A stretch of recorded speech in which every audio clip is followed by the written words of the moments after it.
C'est une belle émission, je ne savais pas. Il y a de bons journalistes, de bons chroniqueurs. C'est une bonne émission. Et c'est un bon format aussi. Parce que le débat était à un moment vif. Mais je crois que ça a été utile.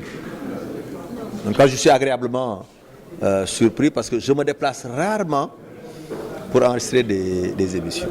Même l'approche aussi est une approche pertinente. L'approche qui consiste à scinder l'émission en plusieurs parties qui se tiennent me semble être aussi une bonne approche. C'est vrai, on ne peut jamais vider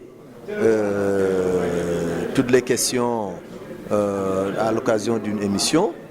Mais à mon avis, dans l'ensemble, les questions étaient pertinentes. C'est un joli cadre. Vous savez très bien que j'ai été un peu réticent pour venir ici, mais je ne regrette pas d'être venu parce qu'il y a une ambiance, il y a un public, il y a de bons journalistes, des journalistes expérimentés, qui ne cherchent que la bonne information, qui ne cherchent pas à caler l'interlocuteur ou à le mettre mal à l'aise, mais quand même qui le pousse à parler. Et pour moi, c'est bien. C'est quand même une excellente initiative, surtout dans la perspective du numérique, du développement du net. C'est un créneau très porteur aujourd'hui et l'avenir, je crois que c'est ça. Donc s'il y a des gens déjà qui l'ont compris, il faut le saluer.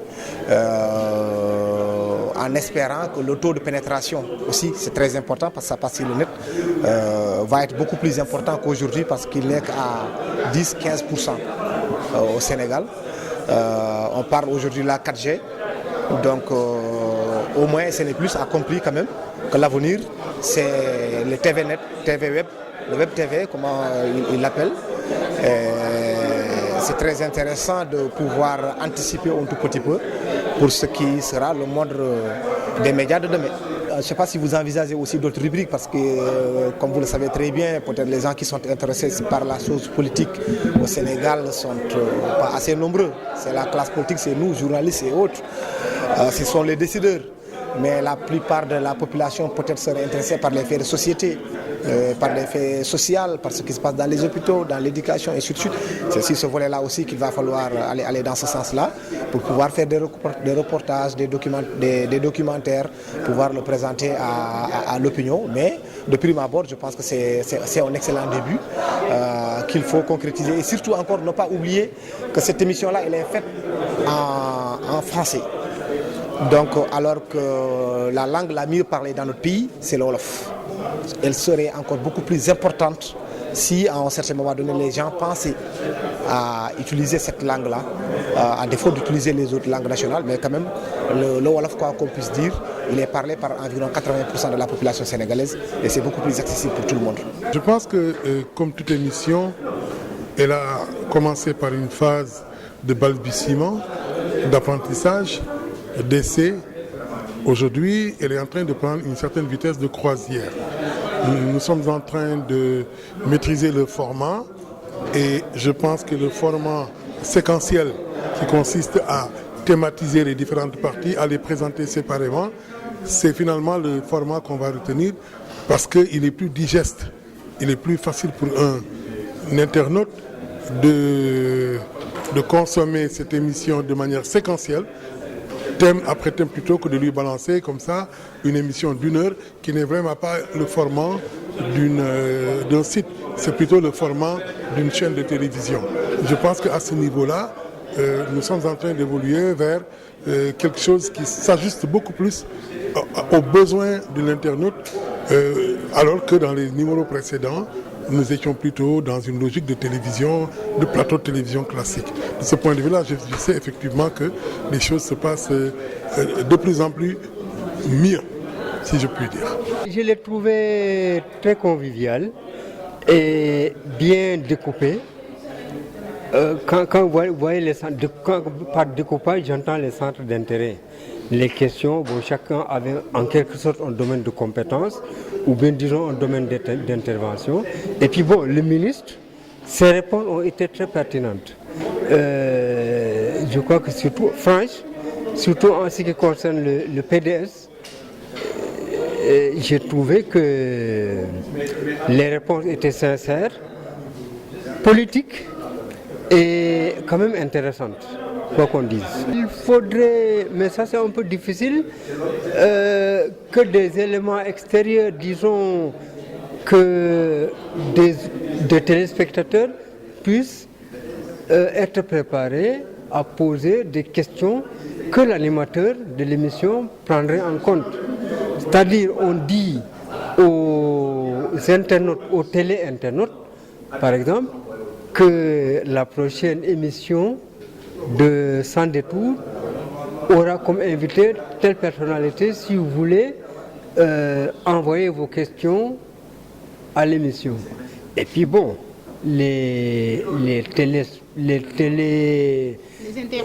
internautes enverraient leurs questions et le présentateur de l'émission les prendrait en compte. Ça, je crois que ça enrichirait davantage l'émission et je crois qu'on prendrait en compte des points que peut-être que les journalistes, les invités, les questionneurs n'ont pas eu la présence d'esprit de poser. Je trouve l'émission assez originale. D'abord le fait qu'il y ait des éditorialistes venant d'horizons divers qui n'ont pas les mêmes rédactions, qui peut-être à 30 minutes de l'émission se réunissent pour pouvoir dégager un canevas de travail. Et je crois que ça, il faut être quand même de grands journalistes ou bien de grands éditorialistes pour pouvoir le faire. Bon, maintenant, ce que je dirais sur un autre plan, c'est qu'il faut aller un peu plus loin que cela. Parce que l'émission aussi, je crois, c'est réservé exclusivement pour l'instant à CNE+. Et je crois qu'il va falloir aller dans le sens de trouver des partenariats, surtout au niveau de quelques chaînes de télévision vraiment réputées, pour pouvoir élargir aussi la base, l'audience.